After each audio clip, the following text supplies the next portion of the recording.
Happy Halloween, Void Dwellers. It is truly, in my opinion, Stephen King's masterpiece. And I thought so ever since I read this copy of it in Hebrew when I was just 13 years old. Isn't that a lovely cover, by the way? I since repurchased it in several other formats in English, and I tend to go back to it every now and again. By the way, I should point out that this dive into the mythical world of it kinda assumes you know a little bit at least. That you read the novel, or you've at least seen the miniseries or the new movies or something. Just because I'll be referring to scenes, concepts and events from the novel, and to stop and explain each and every one of those would make this video 2 hours long, and I don't have that kind of patience. Anyway, I know that other people may point at The Stand or the Dark Tower series as the true King masterpieces. Hell, the writer himself might confess his preference for those over It. But I always felt that It is a novel like no other. To me, it's like the Lord of the Rings of horror, in that it is a true epic. And what I mean by that is that it's an epic no matter where you look. Some stories are only epics towards the outside. They cover vast time periods and have huge universe-changing events in them. Others are epics when you're looking towards the inside. You find so many small details that make everything connect and work together. It is doing both. It's full of universe-bending lore, and it has the most rich and believable inner world I've ever come across in any novel. And everything works together, everything is connected. It is such a layered novel, it is genre bending. It is a social commentary on racism. It is a document of growing up in a dysfunctional family and the way different people may react to abuse and trauma. It is a horror novel with a classic villain that is representing both literally and figuratively all classic villains that came before or after. It is a take on the archetype of the predator in the dark. It's a love story. It's a tragedy. It's a dark comedy. It's no wonder all adaptations of it just fell short of the actual novel. All of those layers are bad enough when you try to adapt it to TV or film. But then there's the upper layer that the people of cinema simply do not yet know how to transfer into the big screen. In truth, It is a Lovecraftian cosmic horror novel, and to my taste, the best one ever written. Now, to those who are unaware of cosmic horror or the works of H.P. Lovecraft, these are the horror stories that deal with the horrifically unknown. The idea that the very vastness and emptiness of the universe and the creatures that dwell in those eternal shadows are so beyond human comprehension that those who get exposed to them lose their grip on reality and descend into madness. That is what happens when in the novel, as well as the adaptation, it reveals the dead lights within itself. And just as it is a true epic, as in it's epic in every direction, so it is a true cosmic horror. It's a cosmic horror when you look at the larger universe or at the smaller universe that is the town of Derry.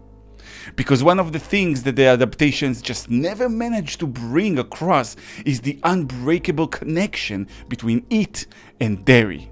How Derry is actually part of it, and it is part of Derry. In the novel, when the losers as adults finally defeat it for real this time, the town goes through a mini apocalypse. Buildings collapse or explode. There's an unprecedented storm, and floods destroy entire streets. It was it who held the town together, and when it dies, at least that part of him that is projected into our world, the town simply collapses onto itself, like a sinkhole has been uncovered. It arrived to the area in prehistorical times, and when humans finally arrived, they settled around it, not realizing that they are being shepherded. They are its cattle. And like any good farmer, it makes its business to make the cattle healthy and successful. And every 27 years, it awakens from its slumber to feed. But it is not a normal creature. It's not just an alien. It's a multi-dimensional creature. It does not just feed on flesh. It needs flesh to maintain its physical earthly form, but its other form is fed on emotional energy, specifically negative emotional energy. In the book, it says that the fear of the children is like spicing up the meat for it. It actually devours and tastes emotions. And the people of Derry supply it with negative energy in the form of malice, hate, violence, and abuse. Throughout the novel, we get a glimpse at the history of Derry through these intermissions that are told to us in the voice of Mike Hanlon, one of the losers, who grew up to be a librarian and did a deep research into Derry. He discovers that whenever the monster awoke, every 27 years, throughout Derry's history, there was always an escalating series of violent incidents, usually culminating with a major disaster. And it always revolves around hate, prejudice, the evil side of the human creature. In the start of the century, the cycle ended with a black bar being locked and set ablaze with the people still inside it. In 1984, the cycle starts with a group of homophobes beating up a gay man and throwing him off a bridge, directly into Pennywise's waiting fangs. It is really a double metaphor. King's work is always very American and culturally Christian in nature. His villains are oftentimes a riff on the Christian devil. They are manipulators, tempters, corrupters. Be it Randall Flagg from The Stand and other novels, or Leland Gaunt from Needful Things, or the Overlook Hotel itself in The Shining. It is no different, possibly the best of them all. Throughout the novel, we see the influence he has on the people of Derry. Sometimes we see him appearing to people as a voice, a relative, or even possessing people. At other times, we get a view from the outside. Like there's a scene where Ben Hanscom, one of the main characters, is assaulted by the bully Henry Bowers, and a car goes by, slows down, and then speeds up again, ignoring what is happening. We could imagine the people in the car suddenly hearing a very convincing voice telling them, "There's nothing there, you don't need to interfere." However, in that scene, it could have been another force pulling the strings, because if it wasn't for that encounter with Henry Bowers and the bullies, Ben wouldn't have met Big Bill and Richie and the rest of the Losers Club. And it is their meeting, their combined energy, that is powerful enough to defeat it. So this might be the action of the other, Gan, the god in King's universe. This is where we get to the epic towards the outside part. A lot of King's casual readers don't realize that the novels all take place in a connected universe. In many novels, characters would refer to places or events we've seen in other novels. Sometimes they even travel between novels. King has created the literary dark MCU long before the MCU was actually created. And the extent of his lore is revealed mostly in the series The Dark Tower. Now, since this video is not about that series, I won't go into details on that. But the thing relevant to our subject is that in the King mythology, you have these beings that live out in the vastness of ours and other universes. They are billions of years old, and they are mythic, in the old sense of the word. Our universe was created when a cosmic turtle called Maturin or Maturin, I never know how to pronounce names like that in English. But anyway, the turtle, he had a stomachache and vomited the universe. And these creatures, if they manifest themselves on Earth, they are basically gods to us. The Stephen King universe is a fantastic universe where magic, demons, vampires, aliens, they are all real. They all exist. So in many of his villains, as well as his heroes, we see some kind of supernatural ability. But none come close to what it is capable of. From possessing people, to making people see things, to shapeshift. This clown seems to be able to do it all. And in the novel, King goes into some effort to explain that when Pennywise shapeshifts, he does not fool you. It's not an illusion. He is really the thing that he had changed into in the real world. In one instance, it is described that when he vanishes, they hear a pop sound, the sound of the air rushing into the space the monster was occupying a moment ago. I always had my own theory about that, and it is that it works kinda like the replicator from Star Trek, meaning its real existence is not a physical form, but he kinda borrows physical particles and manipulates them to create those shapes that he can then possess and appear as. Which means that if he appears as a werewolf, he is a werewolf. Which is why when the losers shoot him with a silver bullet when he is in this disguise, he really gets hurt. The body he chooses to himself obeys the laws of that myth. See, that's another thing. It, like other creatures from that region of emptiness of space, is an imaginary creature. It is a creature that lives in imagination, feeds off imagination, made up of it. Which is why children are better equipped to fight in it, because a child's imagination is stronger than that of an adult. And if you imagine something well enough, you bring it closer to where the true essence of it resides. Which is why when Eddie says to it, "This is battery acid," and he sprays his inhaler at it, it becomes battery acid.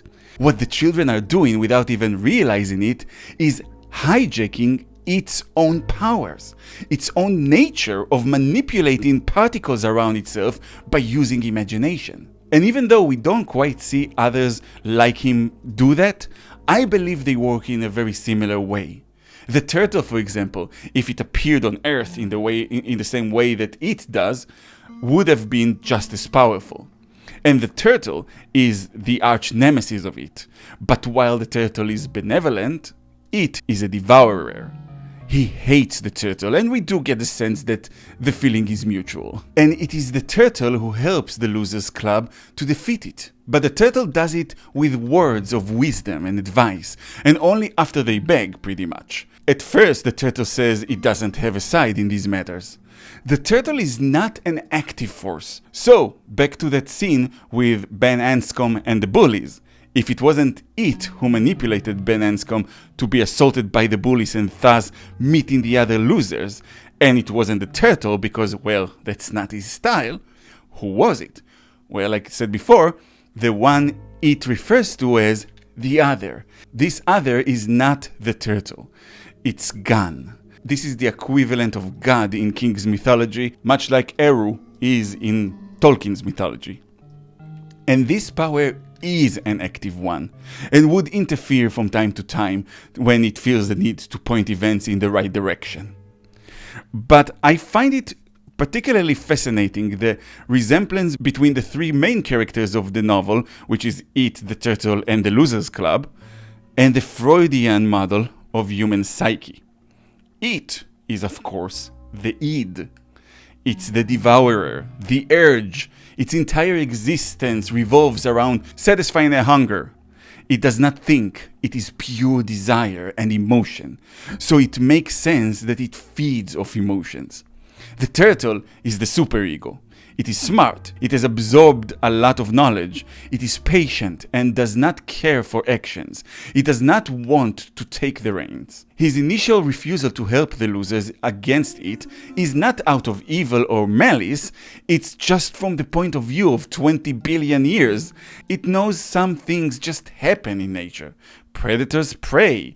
Some prey tries to fight back. The cycle of life continues. It has too much of a distance from the tiny situation to have any real emotion about it. But it is benevolent, it wants good, it aspires to perfection, so it does give words of advice. That's what it's there for, to absorb the knowledge and then release it in moments, in pieces.